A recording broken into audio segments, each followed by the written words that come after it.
Hey friends, it's Ashlyn from Ashland, and I'm so excited to be able to share with you today one of my probably top 3 anticipated releases of this year, Chef RPG. Super excited to play it with y'all, and I am hoping to show you all Act 1 of this incredible game. It has such beautiful pixel art, amazing concept, great story, and it's only just in early access. So there's going to be such a bright future for this game, I can already tell. Day 1 of the game, of course, started out much like many other games do. We have a brief introduction to Chef RPG, and of course, we have to create our character. I really love the character setup here and the way you can create your character. You can even have your character walk if you want to, which I thought was a super cool kind of idea. I don't know why, because it's just walking, but I just thought it was really cool. And of course you have a lot of your other typical character creation things, such as skin color and hair and what you're wearing. But you also get to choose special things in this character creation, such as what kind of specialist you're going to be. That's going to determine what kind of recipes you start off with in the game. And you also get to arrange your skill points, which will affect your performance throughout the game, such as endurance in cooking and gathering.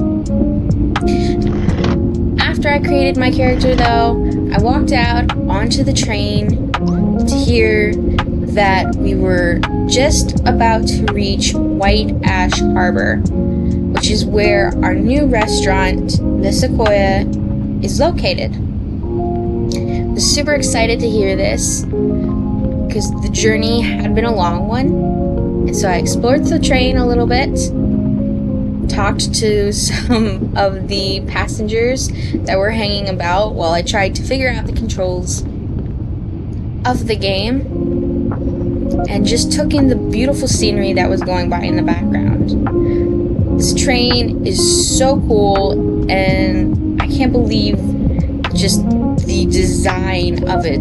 As I said, the trees flying by in the background is so very cool.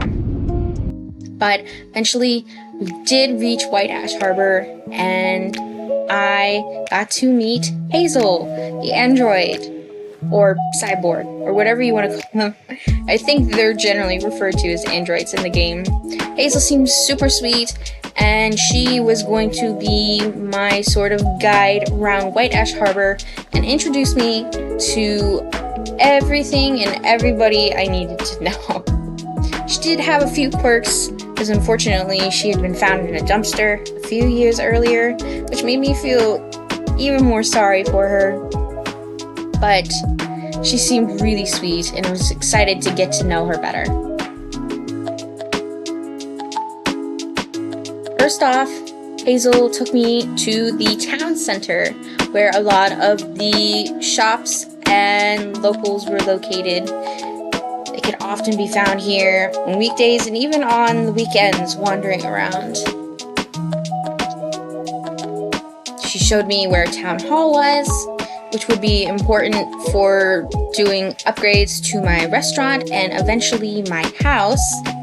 And then she showed me where I was going to be staying until I could afford to buy a house at the local Circuit Lodge, conveniently located very close to our brand new restaurant, Le Sequoia.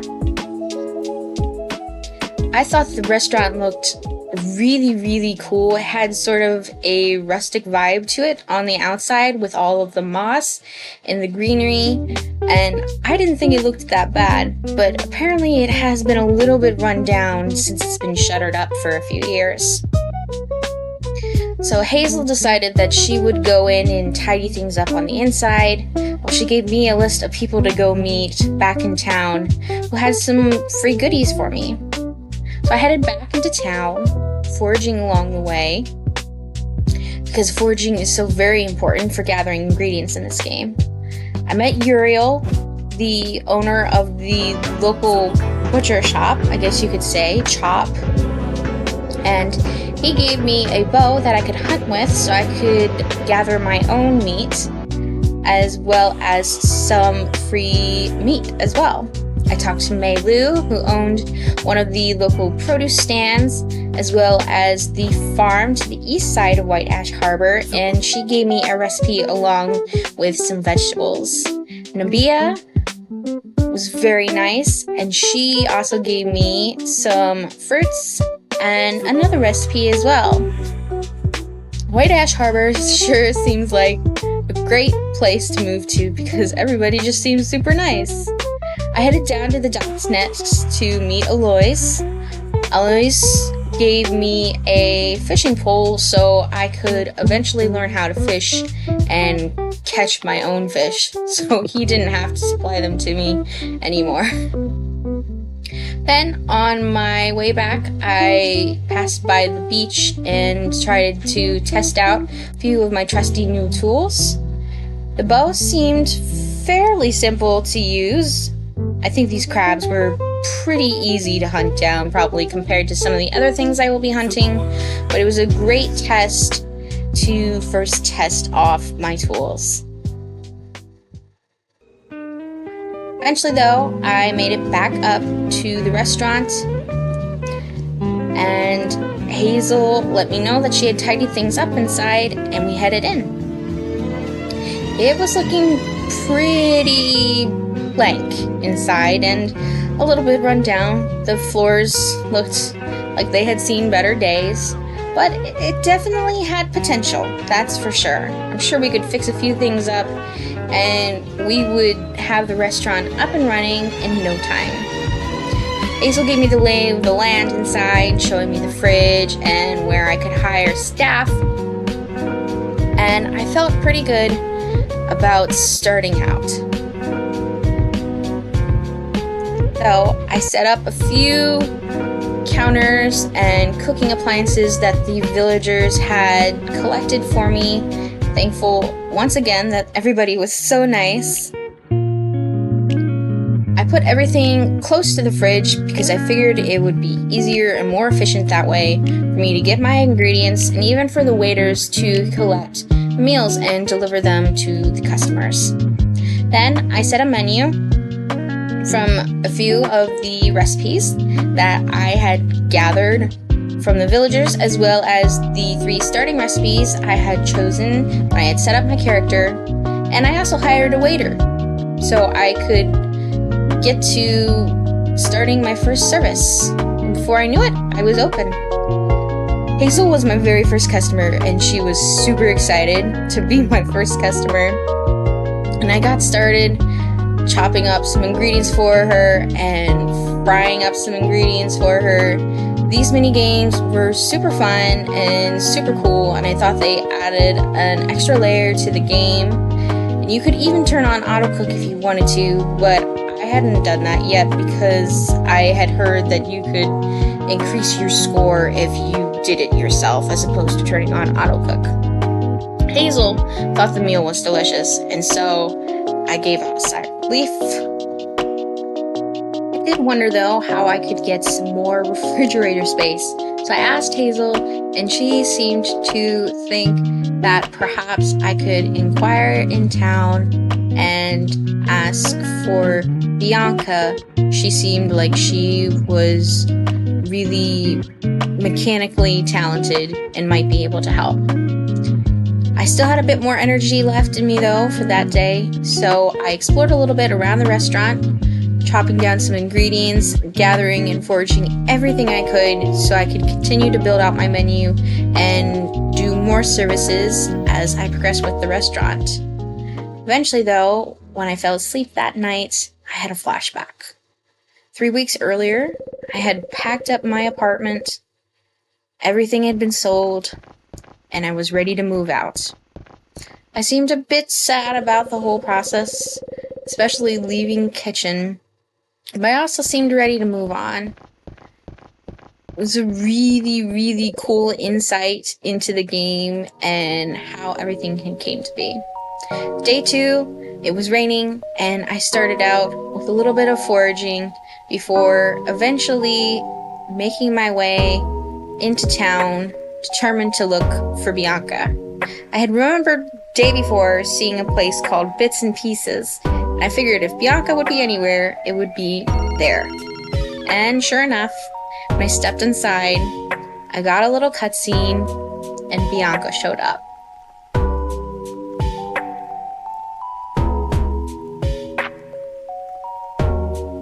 Curious to know what I wanted, and she said she would help fix the fridge in exchange for me running an errand for her. I needed to speak to Thelio at Milk and Wheat and retrieve some mysterious item for her. So I ran over there. I told Thelio the magic words, and eventually Thelio gave me the item. It turned out just to be a very expensive candy bar, but apparently I wasn't supposed to tell anybody. Bianca, though, got straight to it, and so that made me very happy. I, however, decided to explore the eastern part of White Ash Harbor, looking for more forageables to see if there was anything new in this area. And I did find a few things, such as some spinach and even some wild carrots. So I was super excited about all of my finds. I also found this incredible farmhouse. I mean, look how gorgeous this is. I scavenged the beach for some beach forageables because that seemed like one of the best ways to make a little bit of extra money, apart from, of course, cooking. But eventually I headed back and I watched Bianca fix the fridge like magic.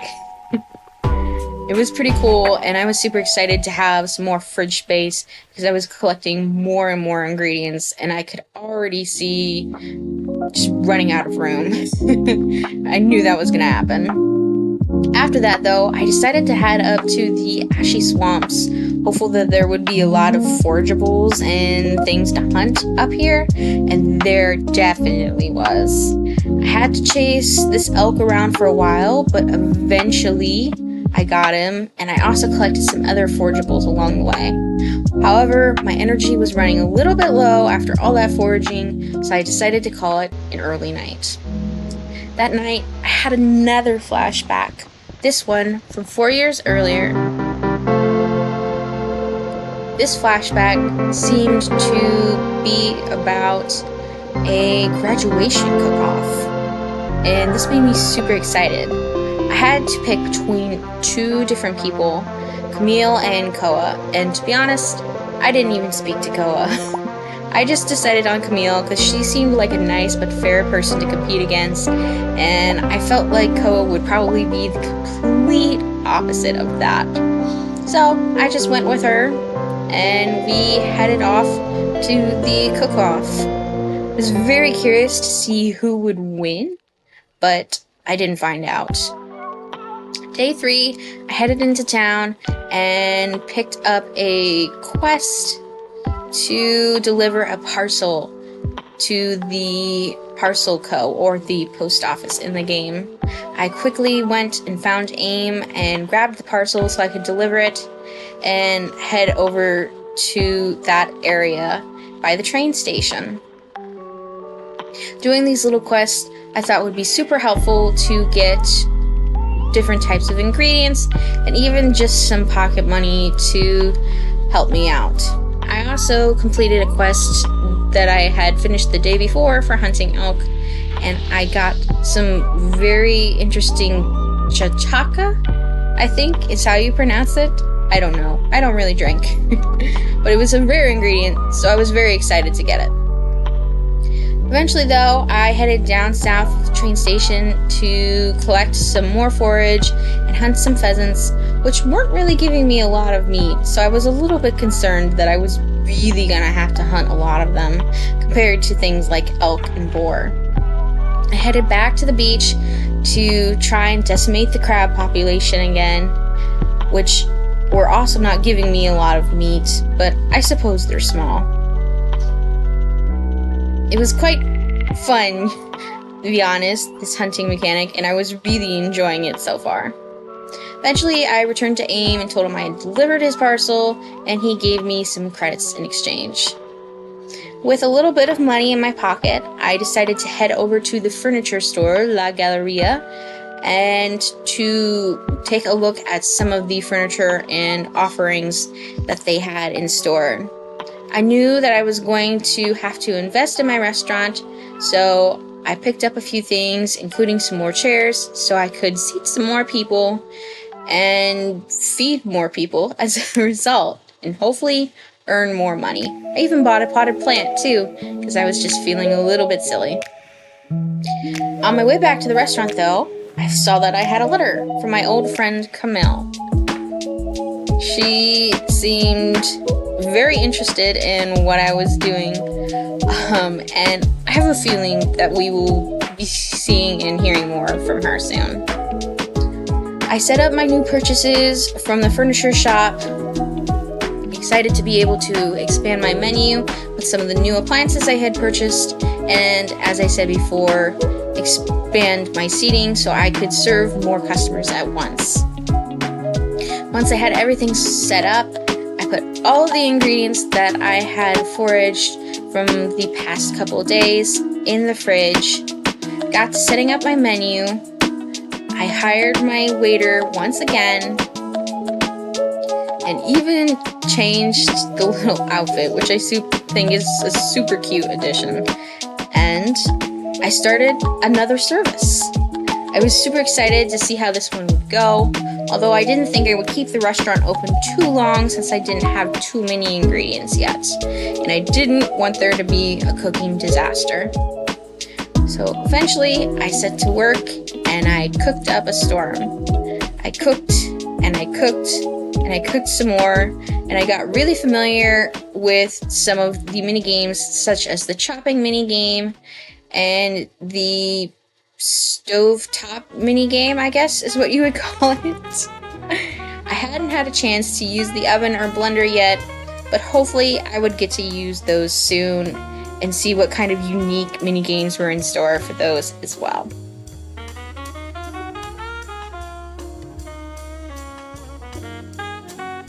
Eventually though, service came to a close. As I had said, I hadn't served too many people because I didn't want to run out of ingredients, but I felt good about getting another service under my belt, especially one where there was more than just Hazel to serve. And I made a decent profit, I thought. Several $100s, I gained quite a few credits, and I felt really good about my progress so far in White Ash Harbor. Day 4, I got a visit from Hazel. She wanted to stop by and see how everything was going. She suggested that maybe we throw a soft opening for the restaurant. She had some friends that she could invite, and I thought it sounded like a good idea. So I thought today I would focus on gathering more ingredients so I could prepare for a soft opening. So I headed back up to the Ashy Swamps to gather forage and to hunt some more animals. These elk were definitely one of the most challenging animals in the game to hunt. It usually took me a couple of hours each time to kill them because they would start chasing me, but then eventually they would run away. They were a little bit pesky, but eventually I would get them in the end. I did find tons of forage up here though, and I would definitely say that the Ashy Swamps are probably the best area in the game to get forage and hunt animals, and even the most diverse area to get all kinds of forage. I don't think there is a piece of forage that you can eat that you can't find up there. Eventually though, I decided to take a break from the swamps, and I decided to head to the far west part of the map, where I tried unsuccessfully to scythe down some flowers, and I met this very interesting woman named Pomerane. I believe that she sold different sorts of tools, so I was very curious to see if perhaps someday in the future I could upgrade some of these and improve on my game. I headed into town afterwards, where I luckily stumbled across a recipe being sold by Uriel. It's super important to check the shops as much as you can, because you do have a random chance of uncovering recipes in these shops. So definitely be sure to check that out. Eventually, I decided to give fishing a go, and after some trial and error, I managed to finally hook a fish and reel it in. This was definitely a unique take on a fishing game, and it does take a little bit of getting used to, but I was getting there, and I did manage to catch some tuna, already prepared. After fishing, I was a little bit exhausted, so I decided to head up to the library to see if I could stumble across any cooking recipes. There is a random chance to find cooking recipes in the library, but unfortunately at the time, I didn't know that you had to unlock a skill perk first in order for this to happen. So I did not find any cooking recipes that day. After the library adventure though, I decided to head in, tuck away any ingredients I didn't need in my fridge, in my storage, and head to bed because I was tired. Friday, day 5, I was getting super excited about starting a soft opening for the restaurant. I was hoping perhaps I could get it done today even, and really get the restaurant going. I wasn't sure, but I think I can do it.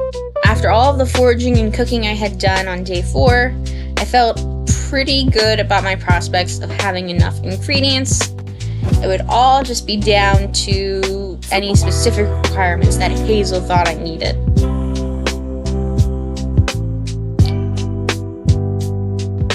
Hazel said she'd keep the guest list small, so that made me feel a little bit better. And I headed back to the restaurant, made sure that my menu was all set up. I even added apple pie to it. I did have to make a quick stop at the furniture shop in town, because while setting up for the soft opening, I discovered that I needed one more counter to lay the cooked dishes down on. So I headed into town real quick and grabbed that so that my restaurant would be good to go. And before I knew it, I was opening the restaurant once again. I was super excited. I was curious to see how small Hazel's small guest list was going to be, and hoped she was telling the truth, because I was only one person and could only cook so fast. I saw several of the new people that I had met around town, such as Meilu and Uriel, show up, and I was very excited about how the course of the meal was going. Everybody seemed very happy with the dishes that I was cooking up. I was getting great scores on mini games until I tried the oven out for the first time. That was gonna take a little bit of finessing to get used to, but hey, practice makes perfect, right? Luckily, I don't think any of my new friends will judge me too harshly. This is, after all, only a soft opening. Before I knew it, though, service was just about coming to an end. I was slowly getting better at the oven mini game, but I was definitely ready to call it quits. I was pleasantly surprised at everything that I had accomplished that day, and was very happy with the profit and even the overall satisfaction of my guests. I think they all thought that I had done a great job with the soft opening, and suggested that maybe I should do a grand opening now. That was going to take some preparation for sure, Uriel suggested that perhaps I give the restaurant a little bit of a facelift before I did that, though, and suggested that I talk to Priska at the town hall. She could help repair some of the floors that were a little worn out. I was so excited by the results of the soft opening, though. I went straight to deliver a parcel for Uriel and just kept foraging for the rest of the day because I still had a good amount of energy in me. Overall, I think things had gone really well, and I was just now very, very excited about doing a grand opening, even if it would take a little bit more preparation. I knew that eventually I would get there. I found a lot of forage on my way back from delivering Uriel's parcel, different things like mushrooms and even honeycomb, but eventually the day came to a close. That night, I had another flashback, this time 4 months earlier. I seemed to be at a restaurant, and things definitely seemed very intense. Chef was barking at orders, the cooks were cooking away. I took a stab at things, but unfortunately did not do very well. The chef was not pleased, to say the least. He thought that my meal was fit for dogs and told me not to come back. I was heartbroken and felt very, very defeated. I had been trying to become a chef for such a long time, and this chef definitely didn't think I had the chops. On day 6, I headed into town to meet up with Priska at town hall. I was really glad that she was there, especially since it was a Saturday, but I did manage to find her. Priska definitely seemed interesting. She had a very forceful personality, if you will, and I definitely would not want to be on her bad side. I told her about the plans I had for Sequoia, and she did offer to help repair the floors if I could find the carpenter's tools, that is. He had left them at the bathhouse, and she said that if I could retrieve them, then she would fix up the floors, no problem. I headed up to the bathhouse, and it definitely had seen better days as well. Honestly, it looked a little creepy, but I headed inside, determined to find these tools. Inside, it was definitely creepy. Flowers were growing up out of the floorboards, everything was boarded up, and I was starting to wonder why the carpenter had been in there in the first place when I thought I saw a ghost. That's right, a ghost. So I quickly found the carpenter's tools and got the heck out of there because I didn't want to mess with any ghosts. I headed back to town hall and handed over the carpenter tools to Priska. She was super grateful because they had had a lot of projects on hold since the tools had been left in that haunted bathhouse. I managed to pick a very nice looking floor from her flooring selection and was super excited to see how it was going to turn out. She told me that the repairs would be done the next day, and I couldn't wait. So since I couldn't do any more restaurant service today, I decided to spend the rest of the day focusing on, you guessed it, foraging and hunting for ingredients. I found a good wide variety of things and even explored some new areas of the map I hadn't really explored too much so far, such as the lonely cliffs in the northwest portion of White Ash Harbor. There was a ton of stuff up here as well, and several ingredients that I hadn't been finding a lot of, so I was super super relieved to know this was where I could find them. I stocked up on all the ingredients that I could possibly carry, but eventually decided to head back and call it a night. Day 7, I finally was going to get to see how the new floors looked in the restaurant. They had been all fixed up and they looked really nice. I thought they looked slightly elegant, and I decided that perhaps that was the direction I should go with the restaurant in the future. After I had seen the floors though, and since it was a Sunday and none of these shops would be open for me to buy any ingredients, I decided to focus on hunting and foraging again, because that seemed like it would be the best use of my time in preparing for a grand opening. I put up quite the fight against this giant elk that seemed to never want to stop chasing me, but eventually I managed to get him and take him down. I even managed to get a Steam achievement for it, not knowing at the time that he was actually an epic hunt. I don't think I would have hunted him down if I had known that when I first started. I kept foraging and hunting away that day until eventually my energy started to really drain, and I decided that after I picked up a few quick coffees to keep me going, some other days that perhaps I should just call it an early night and tuck in early, excited to see what day 8 would hold in store. Day 8 did have a pleasant surprise.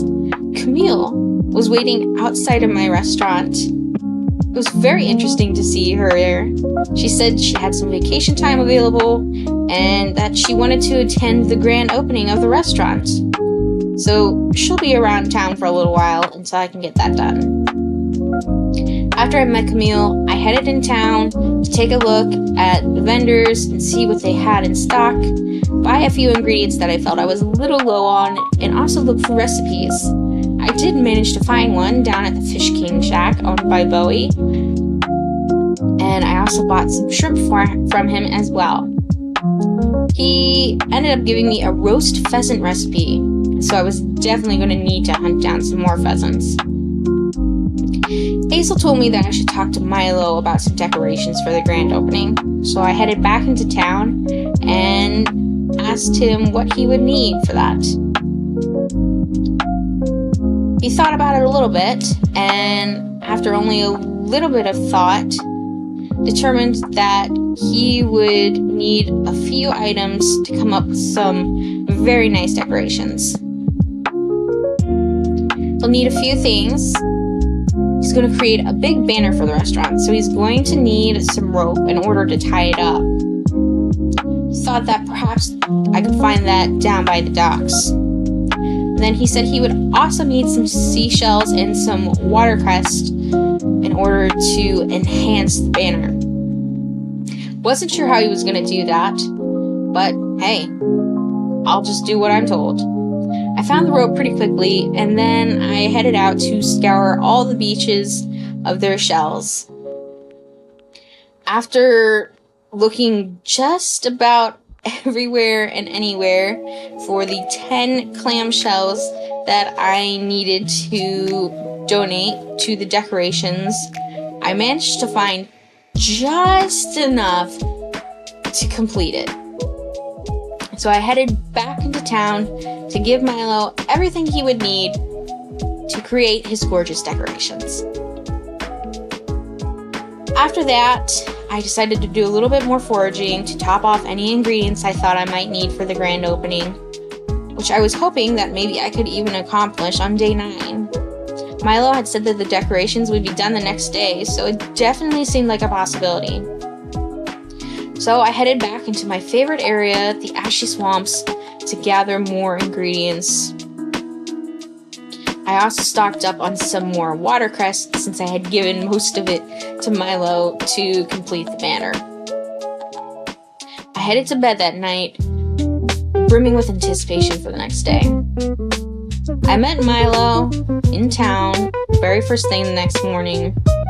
He seemed super, super excited about how the decorations had turned out.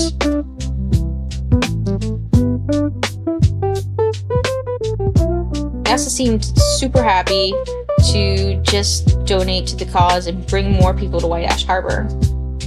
And wow, did he do an incredible job. I was super impressed with the decorations. Like, seriously, they look gorgeous. I don't think he should even sell clothes anymore. I think he should just do party decorations. But it is what it is. Hazel was super excited for the grand opening. She suggested that I have enough seating for 8 people before I open up the restaurant. And so I headed into town to the furniture store to pick up a table so I could seat more people, along with some more chairs to match the chairs that I had purchased previously.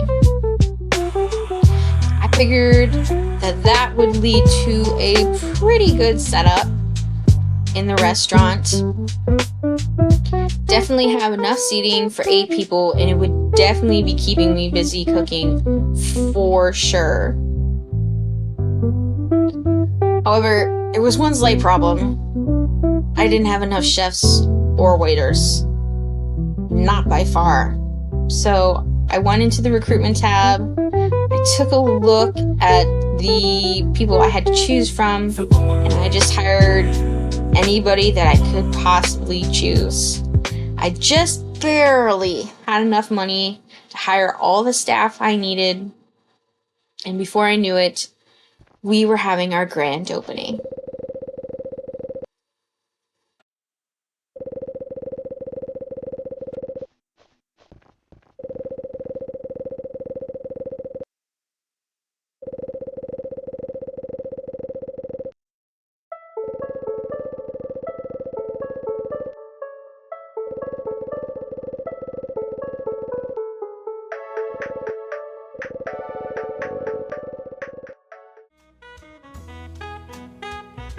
With my grand opening speech out of the way, I got to cooking real fast in the kitchen, and I was super glad that I had been forced to hire those other chefs, because without them, I think the grand opening would have been a disaster.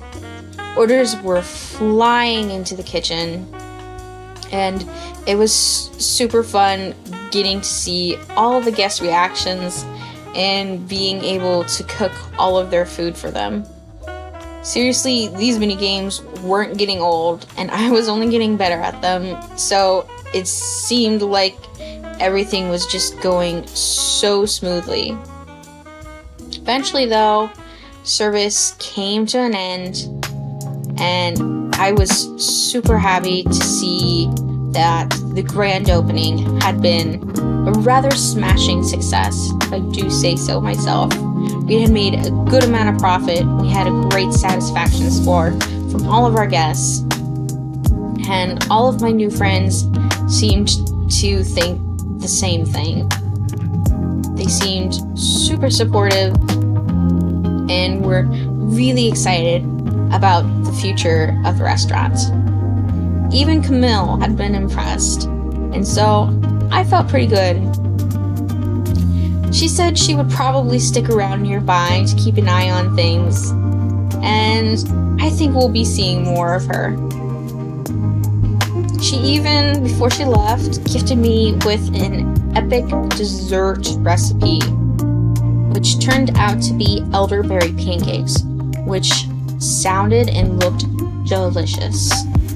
With all the excitement of the day out of the way, though, I headed to sleep, super excited about what we could do with the restaurant. I did have another flashback that night.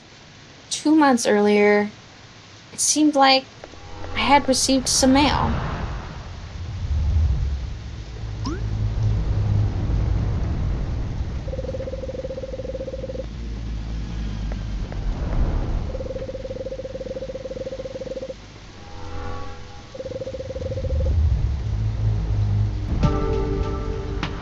Chef Gusto had sent me a letter. He had asked me to take over the Sequoia, which had obviously led us to where we were today. Apparently, I took him up on his offer. It seemed a little bit out of the blue, but it looks like I definitely needed some change in my life.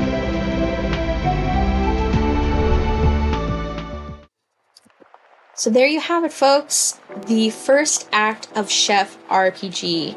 This game has been so much fun. It's been so exciting to play, and it has been quite the while since I have been so excited to see how a game is going to continue to develop in the future. Please, if you liked the video, leave a like and drop a comment down below. And if you haven't already, go ahead and subscribe to the channel as well. It really helps the channel to grow, so videos like this can reach others. Till next time, bye!